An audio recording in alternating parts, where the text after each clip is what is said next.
The following 30-minute presentation will present a narrative overview of a shore walk along the shoreline from Capilano to Dundarave Pier in West Vancouver. West Vancouver considers itself as the waterfront community, and indeed they have a jewel of public waterfront stretching nearly 7 kilometers. For many years this has been valued but not well understood. There's a history of recommendations to the district that the knowledge base for the waterfront be increased. This picture shows the terminus of the sand transport zone from Ambleside Park and all the way from Dundarave that terminates near the Capilano River and is then lost to the system by the shearing of tidal currents which blow the sand off into English Bay. The man-made beach at Ambleside is generally relatively stable. However, the meager sand supply that bypasses the groins is lost to the system and constantly needs to be replenished from upstream. This is a valuable resource and could be better retained and husbanded for other uses in enhancing the waterfront and in improving the quality of the beach for both habitat and recreational aspects. These pictures show some of the circulation patterns around the terminal groins at Ambleside Beach and show where some of the material is being lost. The white indicator shows the location of a recommended low-level extension to the groin that was recommended in 1977 but never constructed. A very modest amount of low-level rock extending the groin to -5 meters would stabilize the beach and prevent the loss of much material. These pictures show the dramatic formations of sand that are blown into English Bay by the tidal currents going through under the Lions Gate Bridge. And again, this area is little understood and little mapped. You can see how the mapping here does not extend to the West Vancouver shoreline. The arrows show some of the vectors of sand transport patterns that occur from season to season along Ambleside Beach, and you can see where material is bypassing the groins. This picture shows an active sediment transport zone which is terminating at the final groin and then disappearing around the corner into the deep gully, which is in turn transported to 60 feet of water out in the bay. This picture illustrates some of the bypassing sand that goes around. You can see this at low tide. And this picture shows the 1977 design recommendation and the extended inclined subtidal groin tip that was never constructed. The groins have an excess of rock, and rock could either be imported for this extension or it could actually be borrowed from the top of the groin if that was considered desirable, as these are higher than is really necessary for their beach management function at any rate. You can see in the city of Vancouver near Spanish Banks how the boulder groins there have been constructed as inclined groins which function and also provide a viewscape and an improved sand transport pattern over the top of the groins when they are full. This could be emulated at various locations along the West Vancouver shoreline rather than the slab-sided vertical structures that we have in place at various locations. The fundamental stability of Ambleside Beach is based on the low-level natural fine sands. This diagram shows how important it is for the foundation beach to be stable. There is ongoing transport here which denies the growth of, say, eelgrass meadows and other fish habitat, and improved stabilization of this area would enhance values, both ecological and recreational, and also reduce the cost of replenishing sand after storm events. This outfall is a legacy structure, has been there quite some time, and there is potential in the long term to emulate some of the naturalization techniques that have been used in other locations. For example, again on the Vancouver side, there is an outfall that has been turned back into a natural stream. You can see it here exiting onto the beach, and provides a focal point for people walking down the beach, and also some habitat values to the fish resource.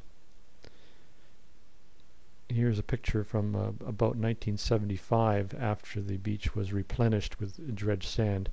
It is to be remembered that the sediment supply from the Capilano River has been turned off due to the barrier of the Cleveland Dam, and this beach that was here has all been placed by man in 1975 with dredges, and is only retained by the small incoming supply and by the groins which retain it in position. Now, up by the ramp, there's some sand transport that comes around the 14th Avenue groin, and it has infilled the area here. The float goes dry most on summer days, and you'll see there's a lot of coarse rock because of the reflection from the armored slopes. It would not take a lot of effort to improve this area, both aesthetically and functionally. There's an unusual leakage. This shows some of the pulses of sand transport that come by the 14th Avenue groin on a tidal basis. The beach is at present full to capacity. It could be improved again through the use of a subtidal groin. This is standard coastal engineering practice, and could be implemented here. It could also create some habitat diversity under the crab pier, especially in the vicinity of the freshwater outflow that exists in this area.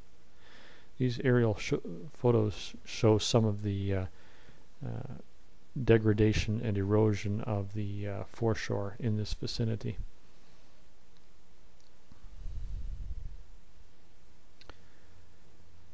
And again, there is areas here where some of the existing rock could be better utilized, or new rock could be imported to improve the facility. When a beach is over full, it will lose a large volume of material on a major storm, and this material could better be used in a managed way to enhance the area adjacent to the launching ramp, rather than allowing it to be to flood into deep water and to infill the ramp and obstruct the use of the ramp. This picture and the following ones show how the beach in front of the Argyle properties with their vertical seawalls has eroded over the last 50 years. It's well known in coastal engineering literature that vertical seawalls dramatically increase the rate of erosion by increasing the wave forces by a factor of 4 on the sediments. Here is a picture showing how the cobble and the sand within the cobble are migrating along this beach, and also how the reflection from these walls has caused it to the footings to undermine over the years. Of course, as the beach drops, it is no longer accessible during much of the tide for people who wish to walk along the beach. In fact, in 1992, the district funded a waterfront direction study which recommended some remedial measures for this area, including a perched beach, which was suggested to restore a more natural environment. Here, this picture shows the recession of the shore profile over the last 50 years since the walls were built, and again, this can be seen in many of the aerial photographs. The district now owns many of these lots, and as you can see, basically the pedestrian access is on the street behind the waterfront at the present time. A walkable shoreline could be restored here with some long-term planning.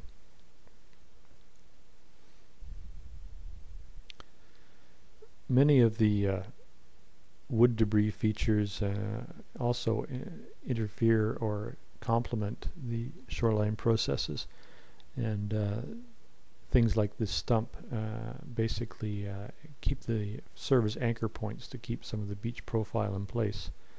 Similarly, some of the structures, such as these low-level buried outfalls, are acting as incline groins or subtidal drift sills, and also serve to stabilize the beach profile. The fresh water also provides a rich supply of nutrients, and there's a strong mussel colony, for example, at the outlet of this pipe. Again, these pipes could be modified into daylighted streams that would be less aesthetically intrusive than the current rusty pipes. The source of the red staining is a bit of a mystery too. It has been reported that red stains have been seen in the upper stretches of the creek, or also it could just be rust from corroding pipe insulation or reinforcement.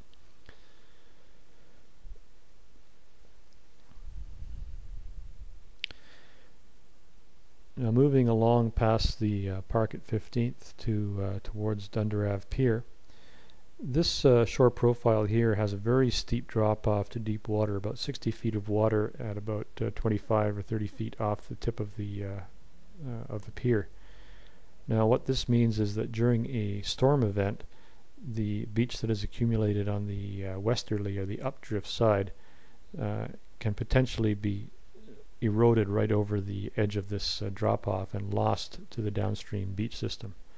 On more modest tides, you can see these pulses of sand and cobble are making it past the tip of the groin and being transported to feed the beaches downstream. This is a resource that needs to be acknowledged and enhanced. In this hydrographic picture, you can see the bulge at the tip of the pier, which suggests loss of material long-term down the slope. Again, you can imagine the improved quality of the upper foreshore if this material was not deflected into deep water.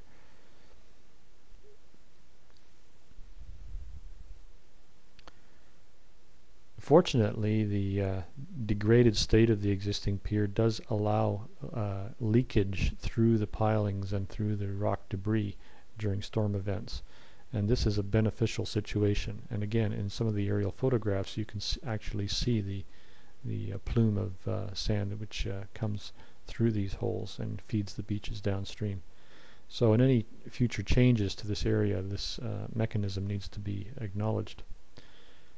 There's a significant amount of sediment that comes from the small creeks, for example, Lawson Creek, and while it may be small in volume on a day-to-day basis, day after day, year after year, the supply mounts up to basically the predominant source of material to the West Vancouver shoreline. It has been commented in past public consultations that the thing that West Vancouverites value the most is contact with the water's edge, and these natural areas provide the ability to get close to the shoreline, as opposed to other areas where it is difficult to access the shoreline due to various man-made barriers.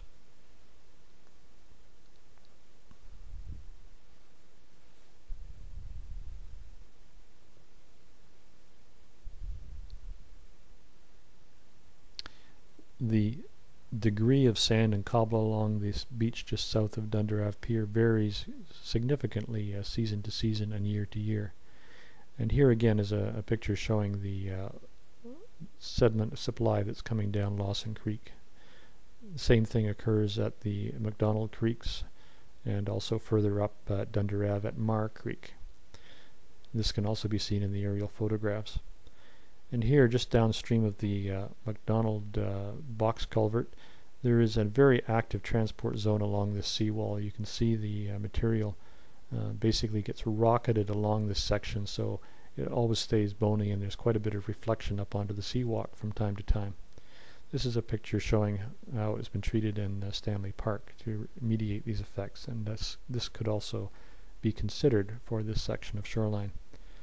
This picture shows where a placement of a boulder garden, a rock garden if you like, could diminish the wave attack, reduce the overtopping, and encourage the formation of a more natural foreshore. And like this example again from the Vancouver side. And here's a picture of what a boulder garden might look like at a medium tide, again borrowed from Stanley Park area. You can see the effect in this Stanley Park example of these boulders and how they encourage a shoreline that it migrates along the seawall and also diminishes the wave impacts and overtopping.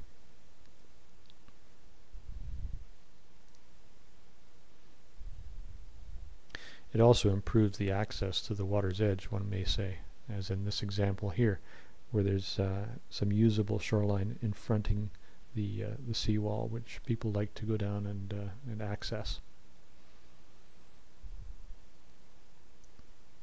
We can learn quite a bit by looking at similar formations to the West Vancouver shoreline and taking some of those concepts to mitigate some of the intrusions that have been implemented in the past for lack of understanding. Here's the McDonald Creek culvert. You can see the volume of sand and gravel in the culvert on January 15th. And you can also see here how there's a rock groin which is intended to train the flow from the creek. And after one big rain event, all of that material has been blown off into deep water, and while a small percentage has been retained and moved down the shoreline, a large volume of that material was basically pushed over the edge into the deep water over the drop-off. Again, some boulder garden modifications in this area could diminish the energy and retain the sand and gravels. You can see here the migration down the beach, and you can also see how it's retained every time there's a little protrusion. So rather than using rock armor as the interface, one could encourage the gradual accumulation of a wider beach profile, which would both diminish the wave attack and provide a better interface to the water's edge. These diagrams show some of the transport paths of the sediment, and note that there is a considerable loss of material at Navijack Point, where again it goes over a deep drop-off, and the tidal currents basically take this material away. And also downstream there the sand is accumulating, and there's a lack of kelp habitat because it's been smothered by the overlays of sand. So again, a subtidal habitat benches and boulder fields here would be a benefit. And in fact, in the 1992 Waterfront Directions Project, it was highlighted that there is high potential to build a naturalized shoreline along here. Unfortunately, this was forgotten during the GVRD exercise, and the armor is now 2 kilometers of shoreline that is blocked to access. These arrows show some of the sand transport that sneaks around the corner at Navijack Point, and again retaining this material and enhancing it would enhance or restore the quality of the West Vancouver shoreline downstream. You can see here in these graphics how the sand, the red, has accumulated until it hits that gully and falls over the edge or is blown off the edge by the tidal streams. The exercise here is to allow a pathway for that material to stay high on the foreshore during storm events, and for a larger percentage of it to migrate around the corner. This could be accomplished by something as simple as a boulder formation again, which tend to form tombolos behind them, as in this example here from just west of Dundarave.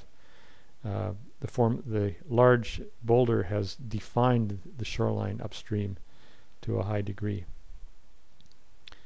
It's also notable that Navijack Point gets the latest sun in the summertime, so that from a user point of view, a small pocket beach here would be a sunny place on a summer's evening to watch the world go by, as opposed to most of the shoreline, which is in the shade at this time of year.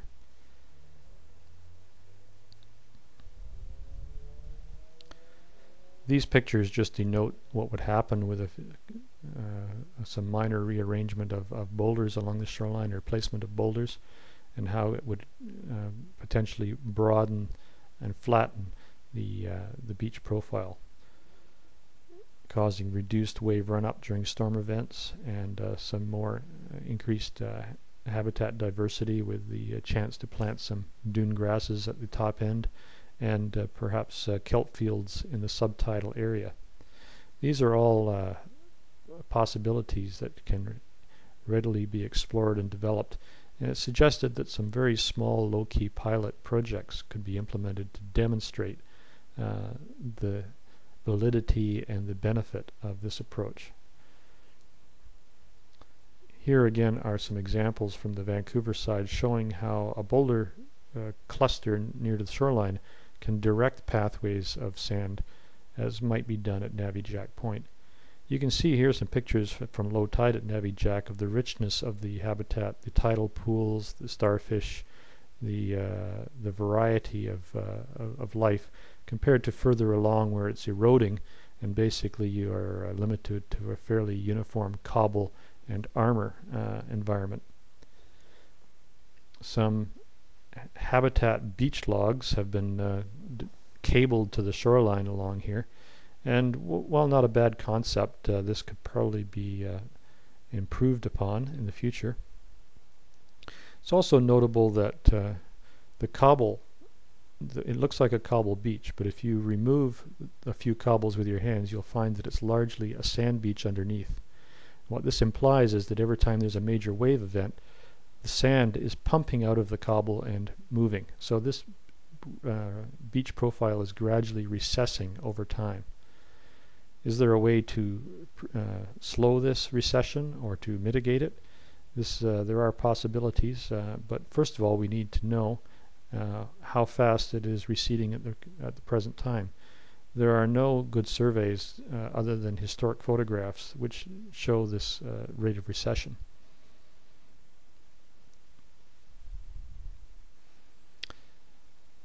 There's quite a few storm outfalls along this stretch, and again, these when clusters of diving ducks are seen poking around, this is often because of the nutrient supply and the plant life that these outfalls are producing.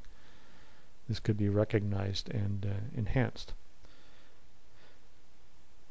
Again, these pictures show sort of naturalized widenings of the beach that are possible, emulating again what happens in the natural environment with a boulder field. This is the same boulder upstream of Dundarave Pier, and it has defined the width of this shoreline profile for some ways upstream.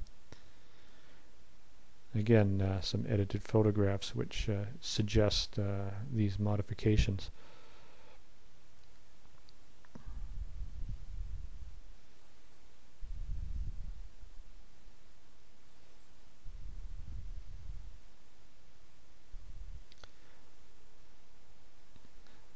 Again, there's a natural collection here which with a little bit of enhancement would provide a pocket beach, and to enable access, at the present time the armor is effectively a leg-breaking fence for people trying to access the water's edge.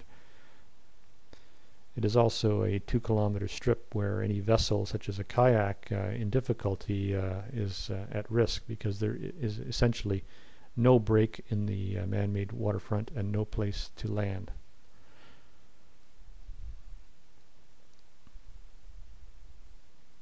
Again, examples of natural tombola formation behind boulder clusters, and again pictures of the habitat that is created with these drift logs, and the growth of grasses behind it in the shade and in the humidity that these provide, except of course where they are completely sterile, as in this example.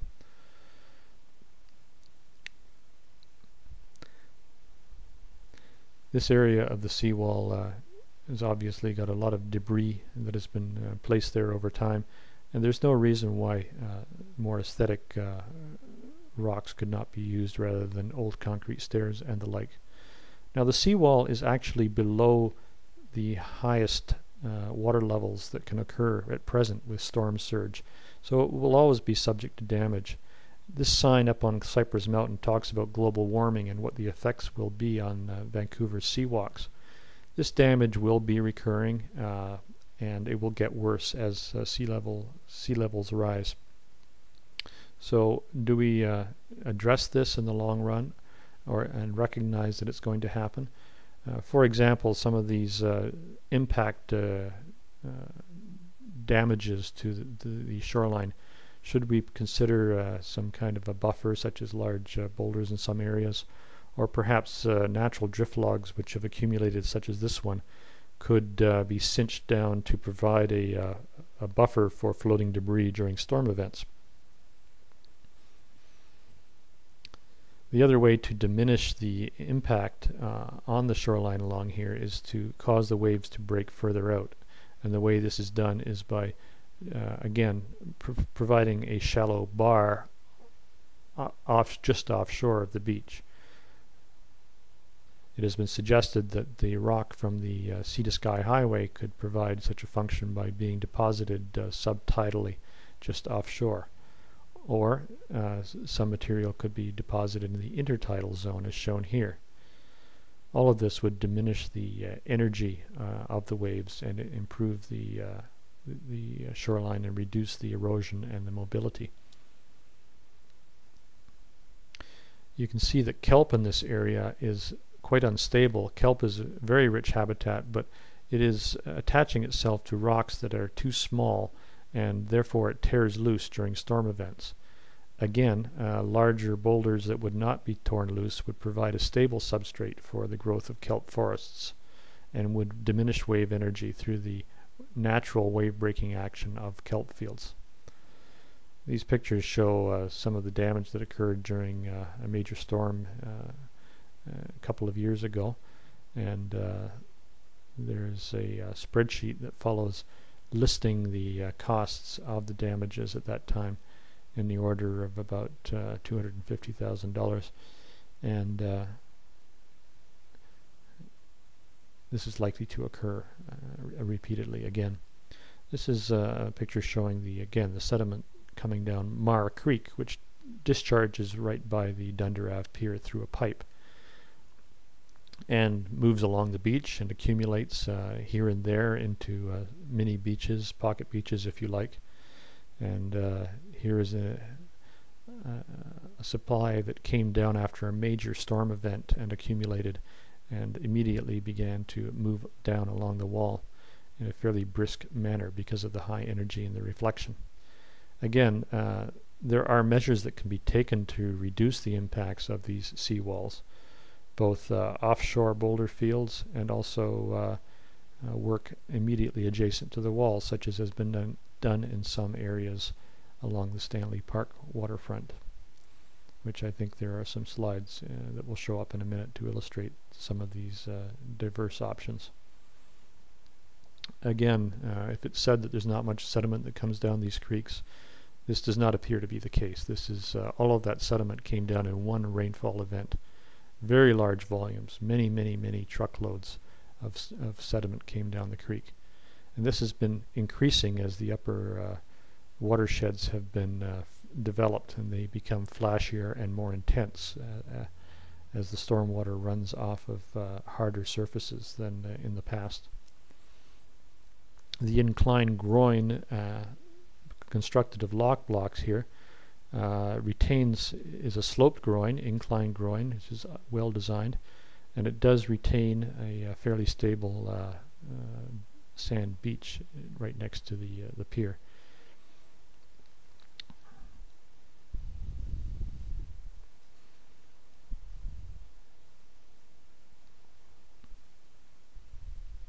These pictures just denote possible pilot projects which would in general just use placement of boulders and rearrangement to provide a more naturalized shoreline and to diminish some of the wave impacts at various locations, while also enhancing the diversity of habitat. Now this wall suffers major reflection. We're lucky in that storm events happen relatively infrequently.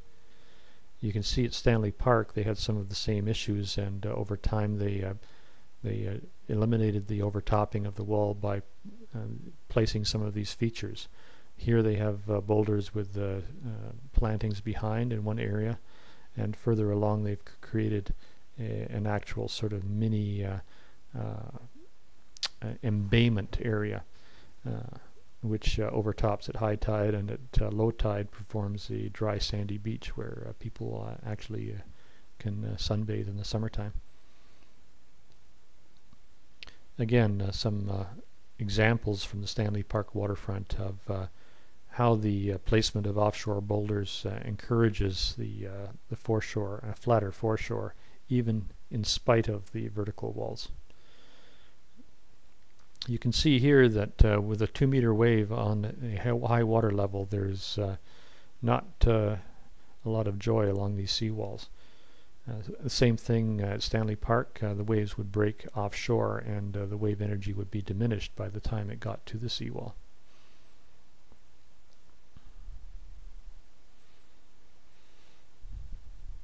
This lock block groin here, of course, also could be aesthetically naturalized with round field boulders instead of just being lock blocks. And again, you can see that wherever there's a means to access the water's edge, people will do so, especially the young. Now, the Dundarave Pier was originally constructed for loading purposes. It's no longer used for that. In fact, the existing float goes dry at low tide.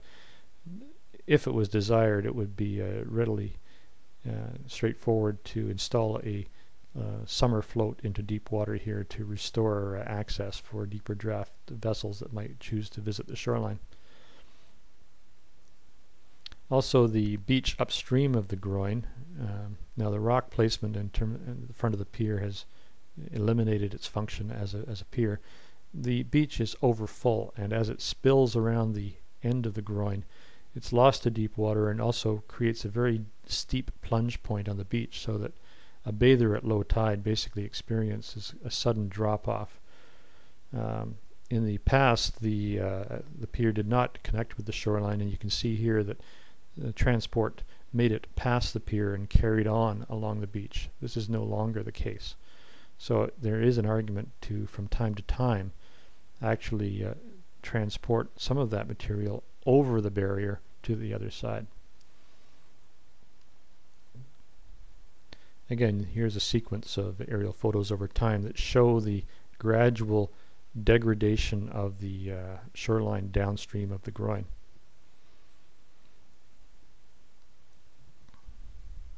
So that wraps up the ShoreWalk, and it's a very high-level overview. There's a lot of issues there that could be explored, and there's a large amount of information that we need to understand better than we do. It was notable in preparing for this ShoreWalk the large volumes of material that existed in the municipal archives, and past, obviously quite expensive reports that recommended improving the knowledge base and taking particular remedial actions over time. And in particular, the 1992 Waterfront Directions Project, which highlighted the values of the citizens and indicated a 15-year action plan, and recommended that at the end of 15 years that action plan be modified and revisited and carried forward. So it suggested that we build on that prior work, that prior initiative, and that prior commitment, and recognize the West Vancouver waterfront for the jewel it is, and the jewel it could be, and the jewel that we hope it will be in 100 years. So if this ShoreWalk helps to improve the knowledge base and the awareness, then that it will have achieved its purpose, or at least begun to achieve its purpose. Thank you.